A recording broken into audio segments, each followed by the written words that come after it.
Hey. Hello. So Nat Cassidy is here with me, and we were just kind of shooting the shit. And then I was like, why didn't we record that entire thing? Because it was interesting, I thought. So much Um, gold, left and right. All these nuggets. I know. So this is a book chat.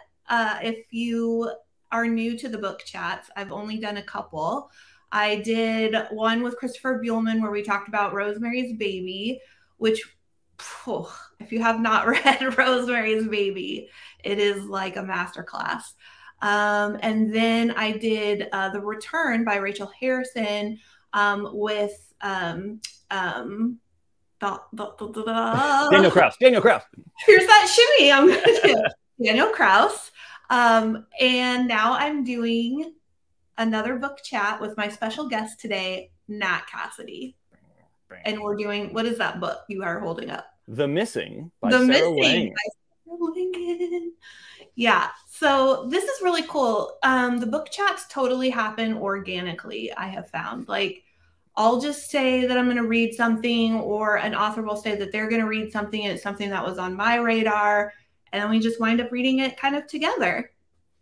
It was so fun. I was so glad that we did this too, because I first read this book around when it came out. And we were saying earlier before we started recording, among the many pearls of wisdom we were trading off camera, that I have such a garbage memory when it comes to books. Like, I remember if I liked them or not, and I'll remember like Yeah. little snapshots. And I was like, Yeah. because I had just read Good Neighbors, and it blew my mind. I loved it so much, and I was like, Me I really too. want to read all of Sarah's books again. And then you were like, I want to do that too, and it was like perfect. I need an accountability buddy. So I'm so glad we did this. Well, it's interesting because I talk often about how dark thrillers like Good Neighbors, um, there's this kind of like crossing of the boundary between dark thrillers and horror where I just think the line is super blurry. Like Sarah Pinborough's Behind Her Eyes is kind of the same vibe. And Sarah Pinborough wrote a lot of horror like prior, and then the same with Sarah Langan. Like, as soon as I started looking into her back catalog, I was like, this is a horror. Like, right? It's so funny too that it's Harper suspense, but like this is such a like dyed in the wool, gory, bodies hitting the floor horror novel. Yeah, I mean, Peter Straub blurbed it, and Brian Keene. I mean, so what are we doing here, thrillers? Right? Yeah, I love the idea of someone being like, I want to read just a little beach thriller, and then being like, oh my god, there's a pile of sentient zombies, and what the fuck is going on? Someone ate a rabbit.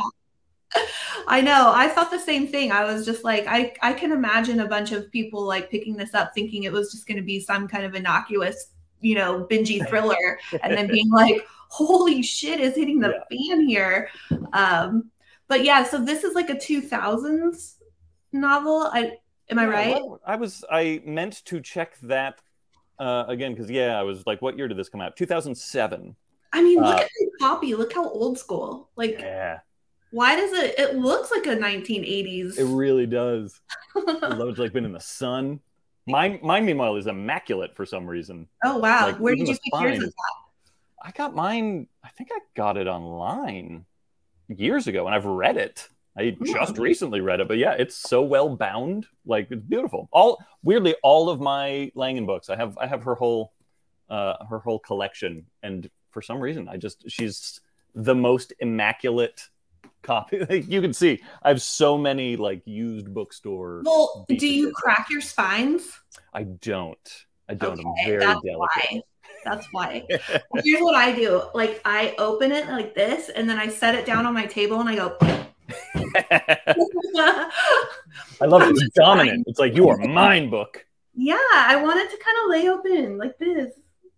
That's one of the few reasons I love Kindle now, is like I don't have to worry about like when you're on the train, like trying to hold onto a pole and read at the same time. Yeah. Unless you crack the spine, it's so hard to like do it one-handed. So I love at least with Kindle, I can just have it. Yeah. Because I'm very precious about my spines. Well, I feel like I should explain briefly where I am. I am not in a dungeon. I am in the Nightworms headquarters. If you look to my left and right, it's like stuff for our August package and even stuff for September packages coming in too. So that's where I am. I'm in the Pacific Northwest. It's very tepid temperatures. We're hitting around like 80-ish, so Lovely. yeah, it's not too bad. Where are you? I am in my office apartment in Queens, New York. So this is where I do most of my writing and my grossly overstuffed bookshelves, which continue off camera. I love it. Behind camera. It's a very nasty habit. I love it. Yeah, and we're just getting over a horrendous heat wave. So like the house is still holding on to that heat a little bit. So if you hear a buzz, that's because I have a little fan blowing into my face right now because I turned my air conditioner unit off. But I will probably still get progressively redder and wetter as the conversation goes on, because that's how good this book is. Yeah, it's perfect. You might even have this plague, and I might be worried about you. We've got a whole continent between us, so you'll be safe. Okay, if you promise.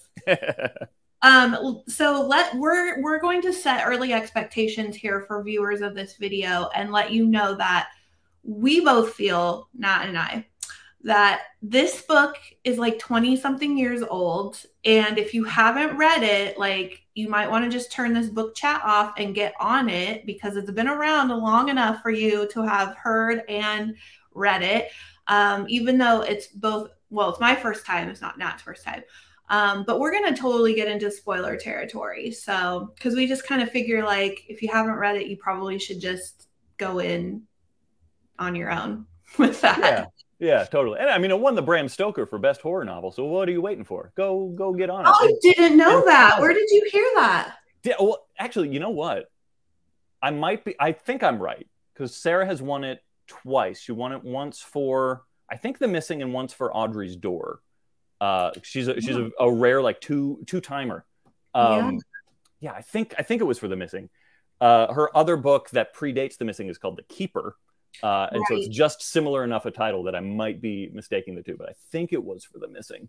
Okay, and that's good to say that it's part of a series, correct? The Keeper. Sort of. Yeah, The Keeper, which I also read a long time ago and need to refresh. But The Keeper is...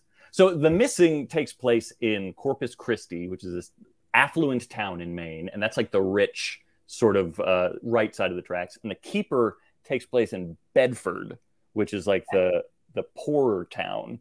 And the events there happen first, and it's like a different apocalypse that happens to that town.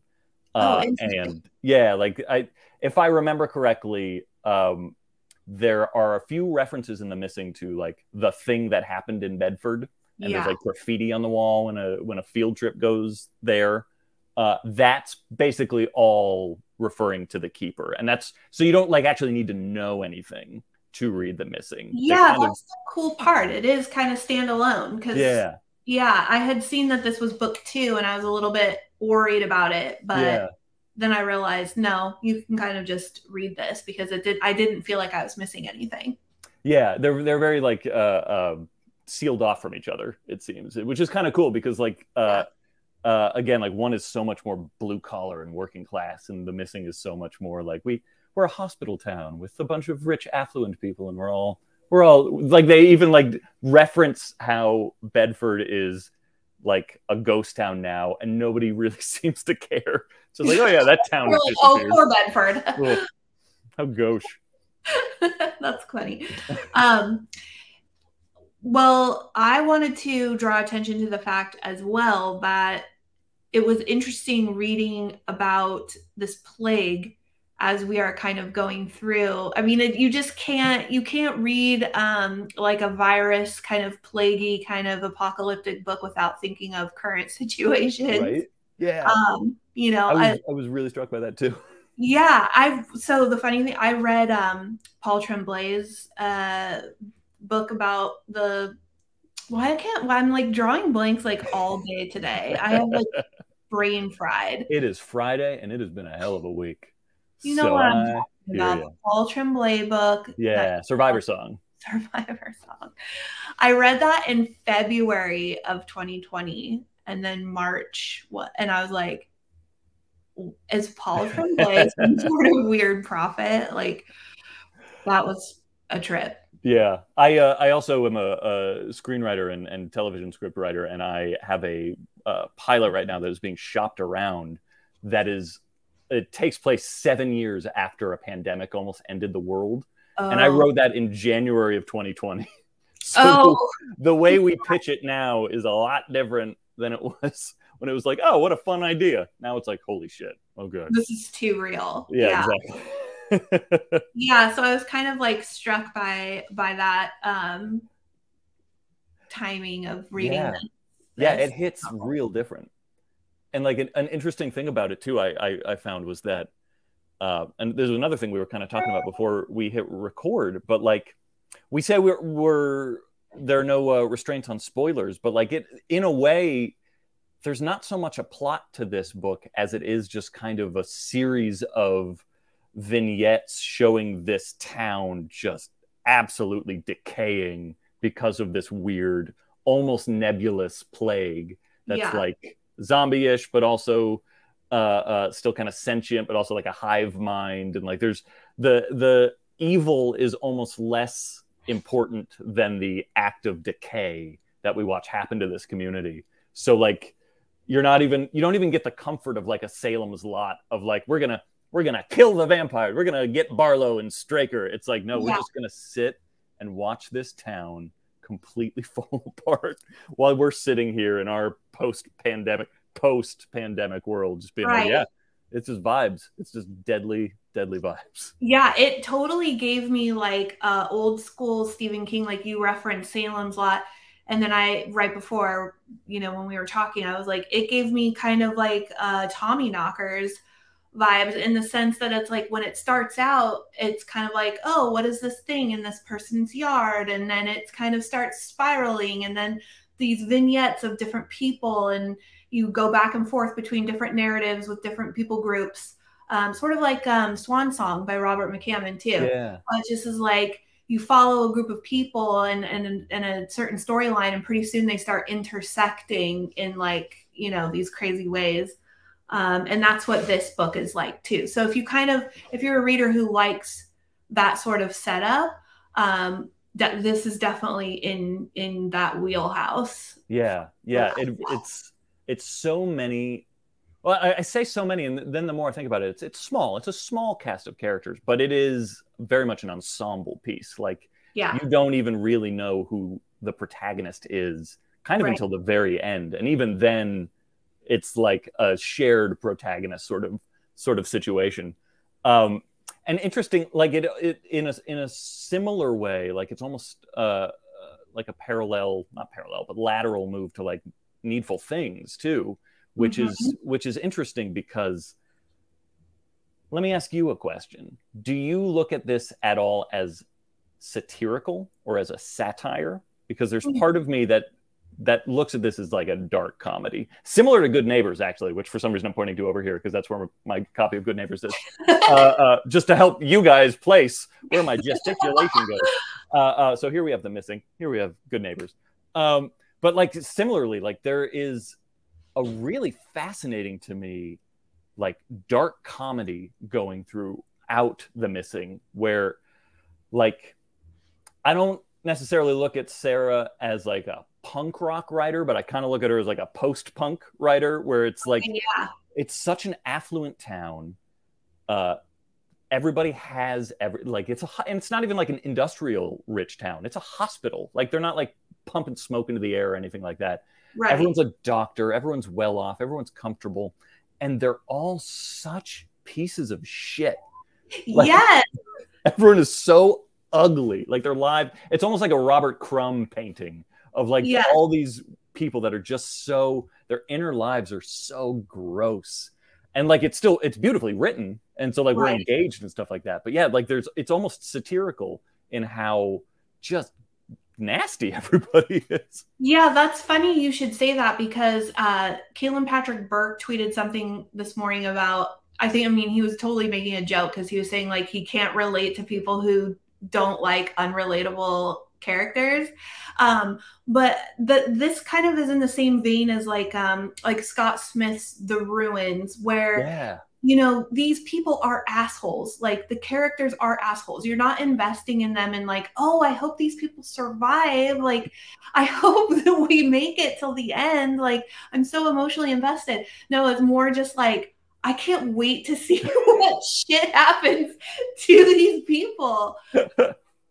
Yeah, and it's fascinating how, so like that's where we start. And weirdly, I don't know if you felt the same way. I'm curious if you did, but like as the shit started to go down and like shit goes down. Yeah. It's a lot of horrible things that happen. Yeah. But like they started to become more real in a way, like maybe not necessarily more likable, but like some of their concerns and foibles and stuff like that at the beginning are so, again, like almost comedic in how like selfish they are, that like watching it get stripped away, similar again to Good Neighbors, where like, you know, people are, it's almost like a dark caricature of suburbia, that book. And I guess this could arguably be the same thing, but it's like as the artifice of suburbia starts getting stripped away and they become more and more monstrous, and like the plot too starts to get more and more clear, and we start to realize what the threat is and how it might play itself out narratively. They start, like the people that are revealed in the underneath start to be like a lot more like complex and interesting, and like Meg and Matt, even Fenstead.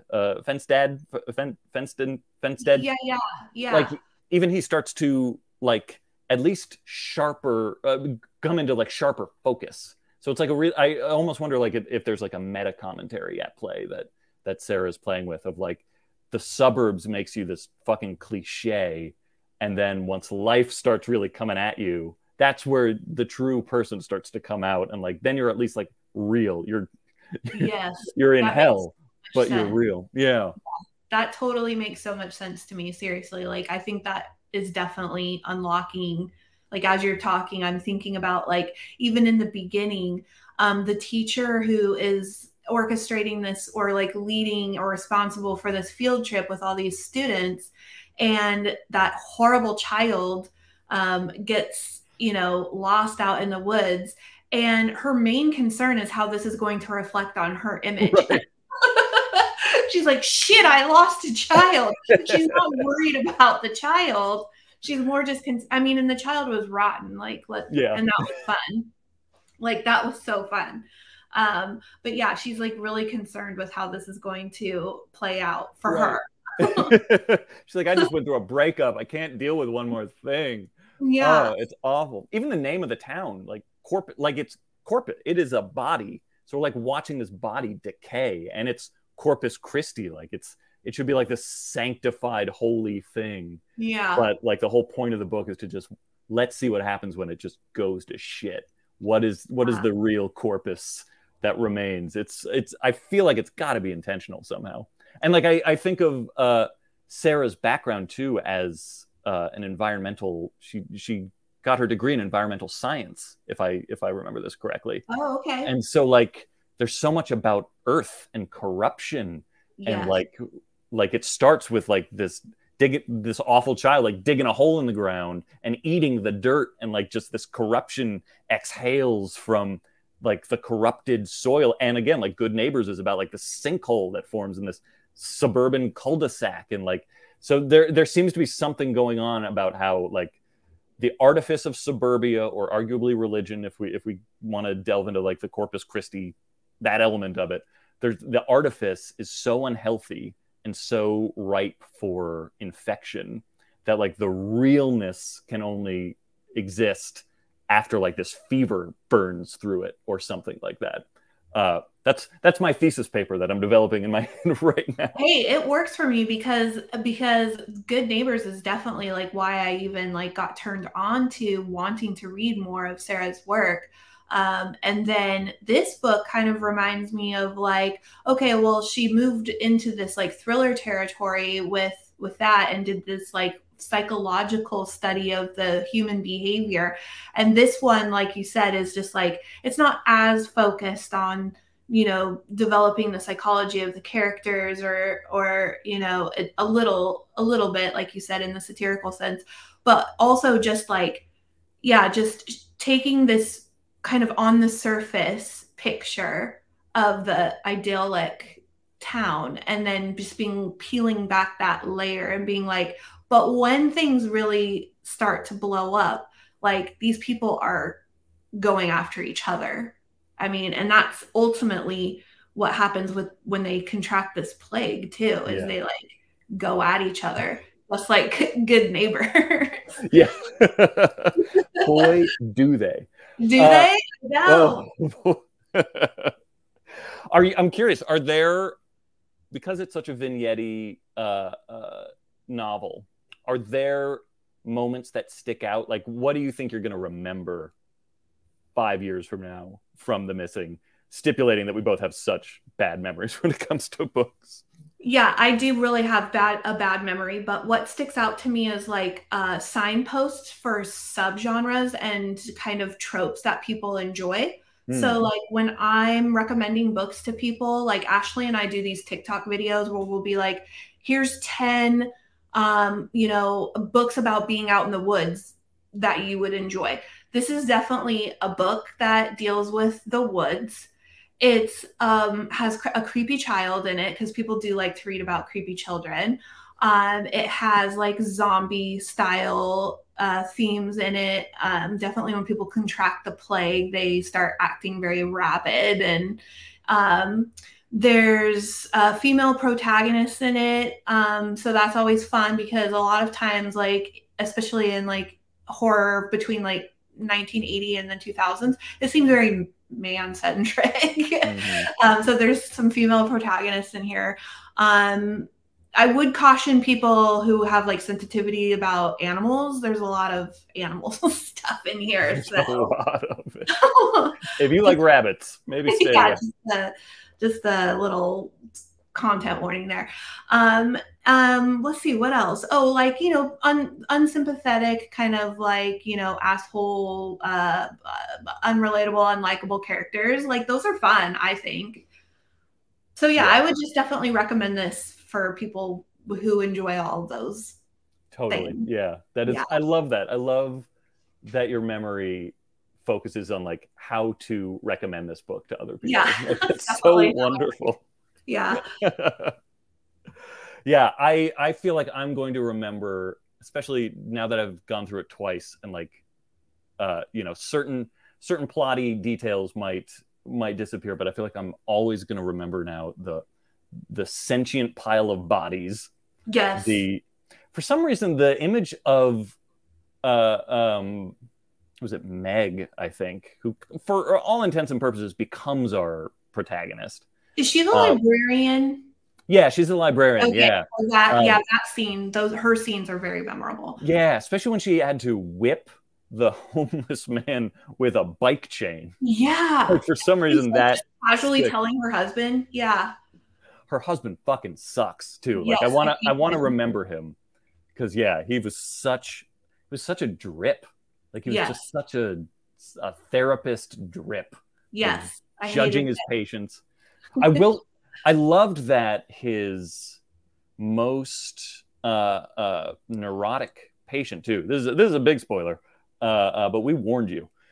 His most neurotic patient winds up surviving at the end. Like, I thought that was such a nice, like, for all of Sarah Langan's dark humor, like, she loves people. Like, you can tell that, and like she has great empathy for them. Yes. And so to like what was her name? Lila, I think it was. To let her live at the end and like escape with the awful child's brother. Like the fact that the two of them are our survivors is so weirdly touching. It was really poignant. I thought like they both had to deal with such shitty people, and like they get to leave, and it's like good for them. Yeah, good for them. You endure a lot. Exactly. You deserve your survival. Yeah, definitely. You're gonna be fucked up, but like repress your memories and have a wonderful life. I'm definitely going to go back and read The Keeper. Yeah, I would like to reread that again too. I Mhm. maybe we'll do another buddy read. Um, and Audrey's Door too. I really want to reread because the book that I just finished writing that comes out next year is Audrey's Door takes place in a Manhattan apartment building, and so does my next book. So like I want to, it's going to be like a good book for me to reread as I'm going into edits, I think. But yeah, she's just so good. She's such a good writer, and like Yeah. that seems like such faint praise, but there's the way she constructs sentences in such an unexpected, again, like I'm going back to like this weird post-punk analogy where like her melody lines are like universal but also like weirdly unexpected in Yeah. a weird way. So like Yeah. nobody writes quite like her. She gets compared to a lot of like classic 70s and 80s pulp horror writers, but she elevates the material in a really interesting way, Yeah. I She think. has her own kind of like beats and Yeah. the things that she focuses on. I mean, I think the beginning too is also a very memorable part of the Yeah. because just this fact that this child, like that whole, there is like sort of like this character study and like this little backstory to this child, and I was like, dude, this is like super fucked up, like you know, this kid is like God. So yeah, it's a fun beginning to the story. um, Totally. and and Sarah, her intricately plotted, like the way that she creates tension around certain relationship dynamics and like builds this drama is so compelling. Like, Hmm. and it was true for Good Neighbors too, about how you would get to like the end of the chapter, and I always like stick a bookmark in like where I think I'm gonna wrap up, because I know like about how long it takes me to get to a certain page count, and I'll stick a bookmark in and be like, this is how far you're going to read. But with Good Neighbors, I just kept going like, oh shit, like I can't end there. So I would like move the bookmark like back, give yourself another like 20 pages. And then I would hit that milestone and be like, ah shit. You know, this is the same, even though it's like, it's a thick mass market size paperback, I still was like kind of binging probably maybe like 50 to 75 pages every time I got into it. Yeah, yeah, Yeah. it's super compelling, Yeah. and I thought of Ashley also because some of the chapters are really long, Yeah. but they never feel like it. And Yeah. interestingly, like that's not a thing for her. Like some of the chapters are really long, and then some of them are Yeah. like a page. Like it's Right. just this really like scattershot sort of thing. But especially at the beginning, it's yeah, that first chapter is like 50 pages or something like that. It's Yeah, super you're right. long. Yeah. Yeah, That's why it's so memorable too. Cause I was like, yeah. what the, like, where? Hello. But yeah, no, Ashley and I both have like a thing for long chapters, and it kind of developed like as we got into horror, Yeah, because I think horror is more effective when the beats are a little bit sharper, and you can maintain that tension. right. But Sarah has no problem maintaining tension. So Yeah. Yeah, you're totally right. Like she writes relationships in such a complicated and beautiful way. I think Good Neighbors will stand as one of my like top 10 favorite books of the past yeah, like 10 same, years. Because same. oh my God, it's and no shade to The Missing, but like it seems like Good Neighbors was really where like she like leveled up in a lot of ways of like that just the focus was like so sharp, and it's Yes. not a moment is wasted in that book. And I think of that book as like stark horror. Like it is Thank you cosmic for dread. saying that. Oh Thank yeah. you for saying that. I feel like it is too. Like I get so confused by like how we classify and how we shelf books, because that book, when you go into Barnes and Noble, is in general fiction. Yeah. It's never in the Even the horror even section. the cover is like, it almost looks like a Sally Rooney book. It's like You this is a little beach read about like yeah, a girl it's trip or something like that. it's so not. I just couldn't believe the escalation in that book. Like if you're a reader who enjoys like heavy escalation. That one goes beyond, beyond. Like, you're just like, where does this go from Yeah. here? Yeah. I was actually kind of glad that I didn't read the back cover closely for Good Me too. Neighbors, because it spoils like a big thing a little bit. And I was glad I Yeah. didn't know that going into it. But yeah, Yeah. once shit gets real in Good Neighbors, it's like, it's one of the most like tearing through. I hate the word unput downable, but it is Yeah. like an unput It is downable. unputdownable, though. Yeah. Yeah. One other Well, fun Sarah Langan thing, just to mention real quick from The Missing, that I just want to put on the record, is that her husband is J.T. Petty, and he exists in the book. So oh, I saw you tweet that at her, and I was I like, what's love he that. talking about? Because Lois, the librarian character, is ordering books. I think when we, or not Lois, Meg. It's Meg. Meg is the librarian character. I think when we like first meet her, she's ordering books for the library, and so she's ordering J.T. Petty books. He wrote like a children's book, and so I love that J.T. Petty exists in this universe. And the Yeah. book that she mentions of JT's is a book that is dedicated to his family. So technically, Sarah Langan might exist in The Missing, which I find fun. And another weird, like, little sub fun fact is I actually know Sarah, who was gracious enough to blurb my book Mary, and has like the cover blurb because she's so awesome. Was I first got to know. So we have. I think she's with the same management company that I'm with, if I remember correctly.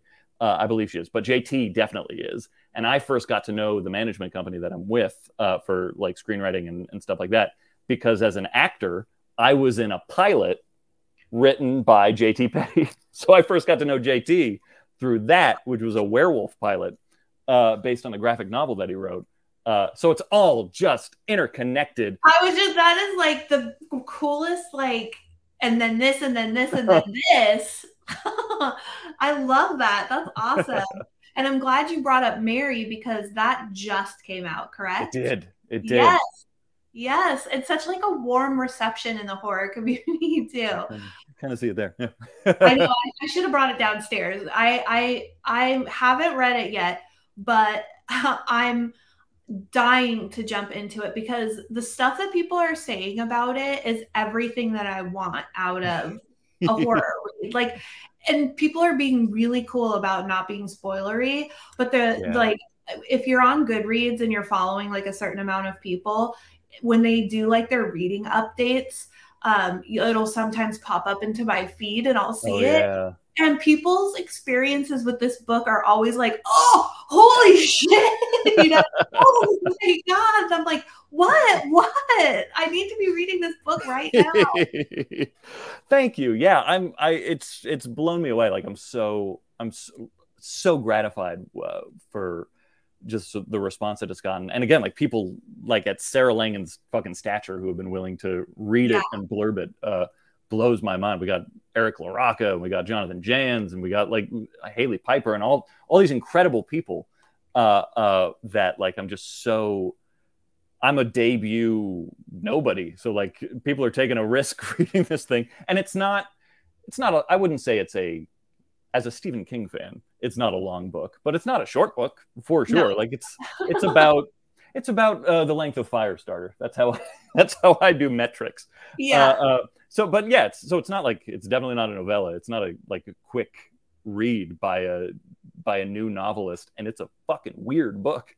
So the fact that people are reading it and enjoying it so much is it's beyond gratifying. And it's also a book that I first wrote when I was like 13 too. So like, it just adds that little layer of like, wow, that's amazing to have like carried this weird, very weird book for that long, and to like just finally get to let it out and let other people read it. I bet that feels great. Yeah, I'm pathologically predisposed to not be able to feel positive feelings for long. So like, already I'm like, okay, next thing. Fine, that's great. Thank you. We won't talk about this anymore. Exactly. The void has opened up again. The sinkhole in my suburban cul-de-sac of a heart.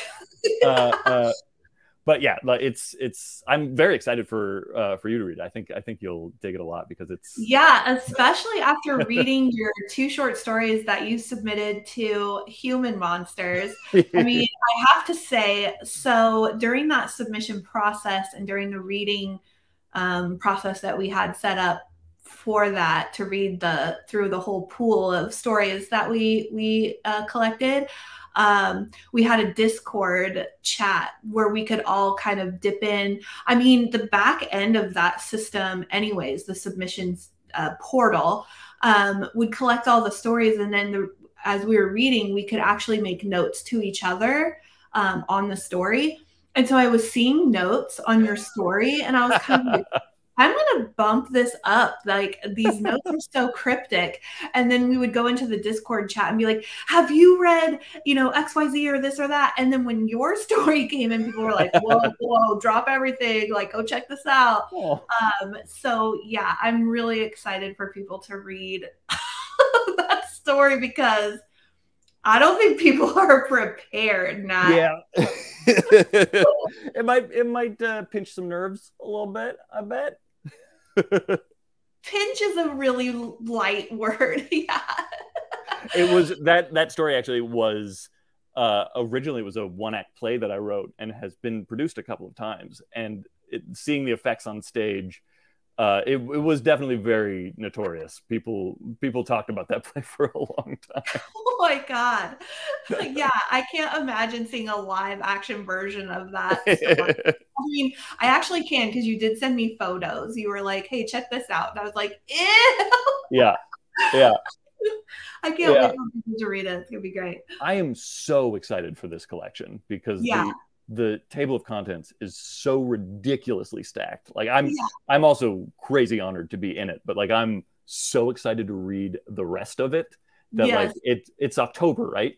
It can't come fast enough. I want it. Yeah, and hopefully we'll get like everybody's contributor copies out ahead of time so that people can start talking about it and reading the stories that are in it. But it, as a collective whole, has met our expectations for Human Monsters. Like, Ashley and I love stories of humans doing shitty things to each other. And this book is chock full of all of the very special shitty things people do. I mean, horror writers are disgusting. Like, love it. I cannot wait. It is so, and what a great prompt too for a collection. Yeah, and the cover is just fucking gorgeous. It's great. It's great. I love it. So unless you have anything else you want to talk about, like, let's just both here. Can I just like make you jealous really quick? Please. No shit. Oh, that's awesome. Yeah, she was gracious enough to send me some books for my reading pleasure, because I just was like so excited about Good Neighbors, and she was like, let me hook you up. So that was really sweet. Awesome. She was so great.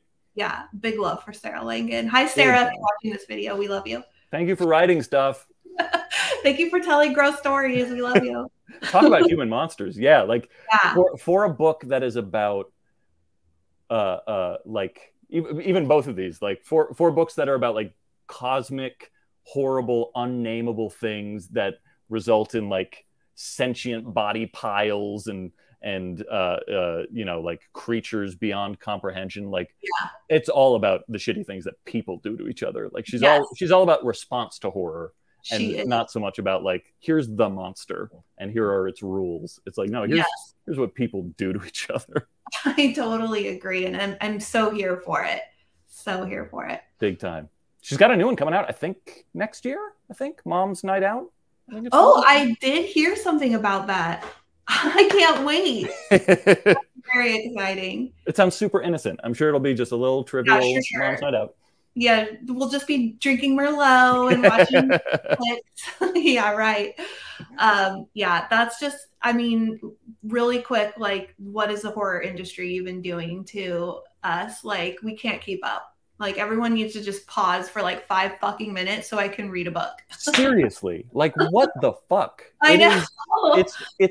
inconsiderate at this It point. is. Like, People need to just chill out for a minute.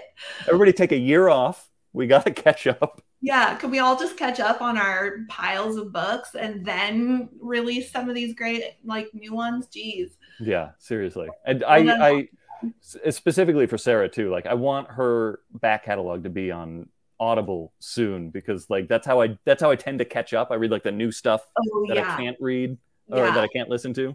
And these books would be so good on audio. So Jeff Bezos, if you're listening, if you're Yeah. also watching, Come on, let's get do on that this. shit.